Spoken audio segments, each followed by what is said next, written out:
G'day, CU. Good to see you again, and welcome to our second talk in the book of Ecclesiastes. As we pursue this quest along with the teacher to find meaning under the sun. What can be gained from all our toil under the sun? That is the mission of the book of Ecclesiastes, to find that thing.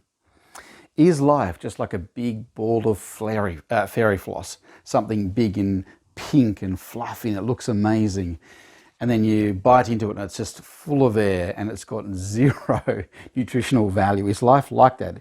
Is there something more substantive to life? And tonight we turn to the question around pleasure and wisdom. If I pursue pleasure and if I pursue wisdom in life, will that deliver? They're two things that commonly people do pursue in order to gain meaning and find purpose in life. And it's great for the teacher to test these two things out properly, because I think when it comes to the things we normally associate with pleasure, there are lots of platitudes. Like, for instance, money can't buy happiness, they say, or there's more to life than having fun. And these, we can see the wisdom in those statements, but there's also something about them that doesn't quite ring true. It's like when I was a kid, Mum would always say, after we'd eaten food, wait for 15 minutes before you go jump on the trampoline. Or the worst was, when you're at the beach, the waves are rolling in, the sun is shining, you're having a hoot out there, swimming around, you come in, have a whole plate full of fish and chips, then you want to go straight back out again, and Mum says, wait for 15 minutes. And you're just thinking to yourself, when has that ever been true? Where does this come from? I've never heard of anyone dying from eating too many fish and chips and then going for a swim. It's never been on the news. I don't know of any friends who've died in that way. I just think it's bollocks. And so when it comes to pleasure and wisdom, there might be all these kind of platitudes out there, but really, this is the way our heart is inclined. We're all hardwired to a certain extent to live a life of pleasure and to seek the path of wisdom. So that's what the teacher does. He embarks on this practical pursuit of pleasure and wisdom. And what does he find? We'll look there in chapter 2, verses 1 through to 9. I said to myself, come now, I will test you with pleasure to find out what is good. But that also proved to be meaningless. Laughter, I said, is madness, and what does pleasure accomplish? I tried cheering myself with wine and embracing folly, my mind still guiding me with wisdom. I wanted to see what was good for people to do under the heavens during the few days of their lives. Now, initially, his analysis or his judgment is pretty clear. It's meaningless, it's vapor, it's mist, it doesn't hold any substance. But here, he's talking about the fairly superficial pursuit of pleasure. There are only so many Melbourne comedy festivals you can go to. There are only so many cups of coffee you can have, so many glasses of wine you can have before it begins to wear thin, if that's all your life is about. And so he concludes pretty quickly there, this is just vapor, mist. But then he goes on to talk about the pleasures which are more substantial that most of us pursue in life. Look there in verse 4 on. I undertook great projects. I built houses for myself and planted vineyards. I made gardens and parks and planted all kinds of fruit trees in them. I made reservoirs to water groves of flourishing trees. I bought male and female slaves and had other slaves who were born in my house. I also owned more herds and flocks than anyone in Jerusalem before me. I amassed silver and gold for myself, and the treasure of kings and provinces. I acquired male and female singers and a harem as well, the delight of a man's heart. I became greater by far than anyone in Jerusalem before me. In all this, my wisdom stayed with me. I was a successful professional. I had a long and illustrious career. I amassed great wealth. I bought holiday houses and investment properties. I did great things. I gave back to the community. I was involved in my local soccer club and netball team. I did all these things, and I stood back and I considered it all. was it finally meaningful? Look here in verse 10. I denied myself nothing my eyes desired. I refused my heart no pleasure. My heart took delight in all my labour, and this was the reward for all my toil. Listen to what he says there. My heart took delight in all my labour. And he makes a really important acknowledgement there. It does deliver the pursuit of pleasure to a certain extent. C.S. Lewis has famously said, creatures are not born with desires unless satisfaction for those desires exists. A baby feels hunger, well, there's such a thing as food. A duckling wants to swim, well, there's such a thing as water. Men feel sexual desire, well, there's such a thing as sex. And that seems in part what the teacher is saying. We are hardwired to pursue the life well lived, to have a heart full of good memories and pleasant times with family and friends. And it does fill his heart with delight. But the teacher goes on, verse 11. Yet when I surveyed all that my hands had done and what I had toiled to achieve, everything was vapour. Everything was like mist, a chasing after the wind. Nothing was gained under the sun. Nothing finally lasts that I can hang on to, is his analysis.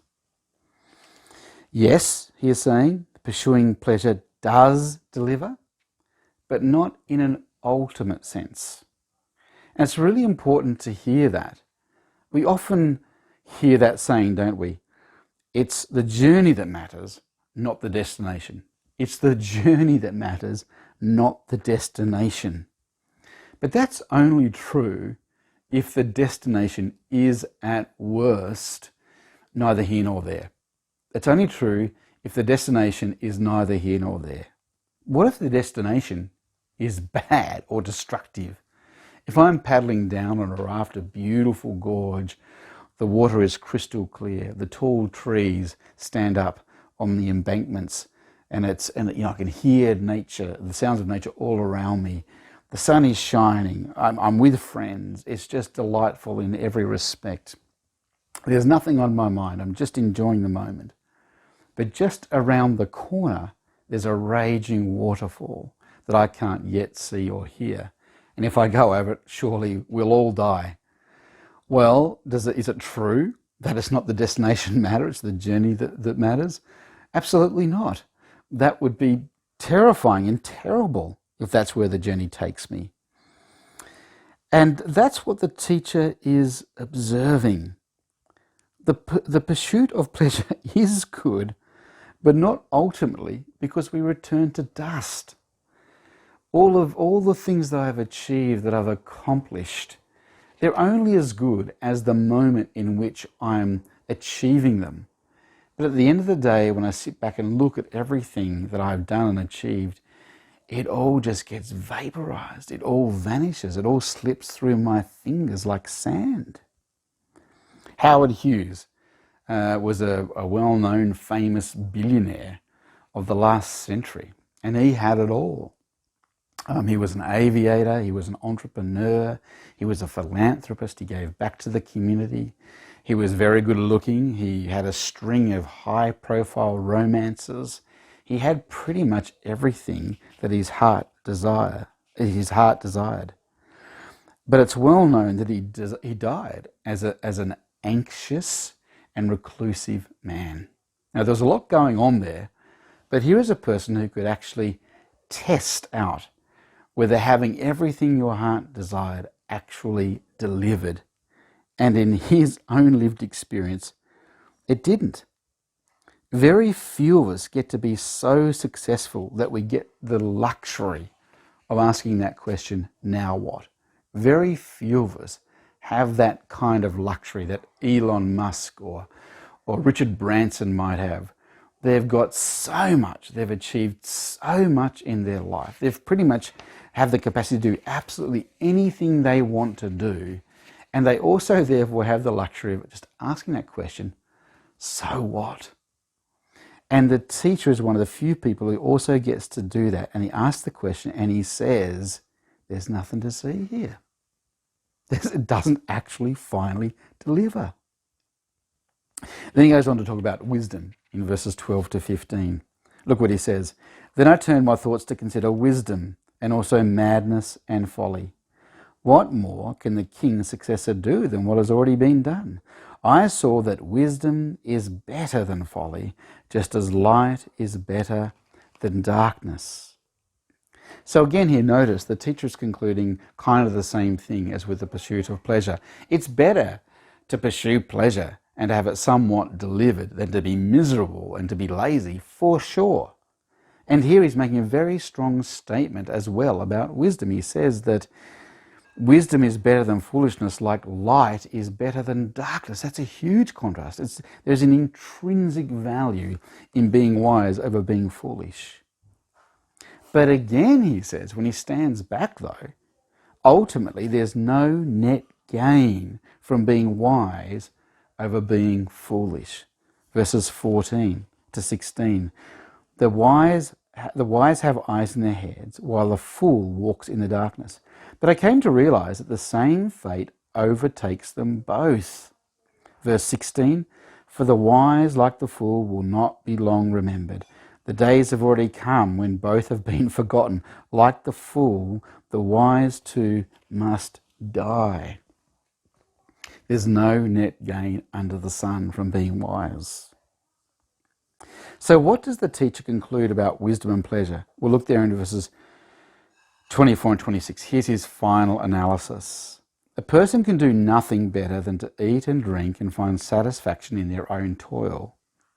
This too, I see, is from the hand of God, for without him, who can eat or find enjoyment? To the person who pleases him, God gives wisdom, knowledge, and happiness, but to the sinner he gives the task of gathering and storing up wealth to hand it over to the one who pleases God. This too is meaningless, a chasing after the wind. What's his final analysis? Well, the best you can do, the best we can do, the best we can really hope for under the sun is to eat and drink and find satisfaction in our toil. But this is completely random. To the one on whom God's favour rests, they might be able to find joy in their toil, but to the other, they will toil and labour, and they won't even get to enjoy in any way their labour. In fact, someone after them, once they've died, will get to enjoy the fruit of their labours. This is all random, and he says in the final analysis, it's meaningless. Who can, God's behind it all, but who can control it? Who can work out who gets the pleasure, who doesn't get the pleasure? And we all die. So what? What does this mean for you and me? Well, I just want to make one point here tonight, which the teacher himself is making. And here it is. Don't be deceived by the apparent significance of a life well lived. Don't be deceived by the apparent significance of a life well lived, pursuing pleasure and being wise. There are plenty of people, I know people in my immediate orbit who are really successful. They've lived full and good lives. They've lived wisely. But ultimately, says the teacher, there is no net gain. You have to dig deeper. Living a life like that, it's better than not living a life like that. But think beyond it. It's like running on a treadmill. When you run on a treadmill, you can run 10 kilometers. Your heart is racing, you're sweating, you've got your sneakers on, your legs are moving, you're definitely running. You can see the distance going up, on the panel. But then when you step off the treadmill, you've gained exactly 0 meters. You haven't progressed even 1 centimeter from when you got on the treadmill, even though you've run 10 kilometers. It feels like you've run 10 kilometers. You kind of have run 10 kilometers, but you've actually not moved an inch. Well, that's what the teacher is saying about pursuing pleasure. There is something about it that we're wired for, and therefore we're drawn to it. And it's better for sure to enjoy life than to be miserable. Absolutely, and to do what you can to enjoy life, rather, and to avoid misery. But here's the big message: dig deeper. Don't be deceived. We are wired for a pleasure which this life doesn't deliver. Pleasure, the pursuit of pleasure, delivers less than it feels. If you manage to live a really successful, pleasurable life, it will feel like you're on the right path, but you're not.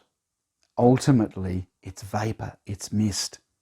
Dig deeper, says the teacher. Amen.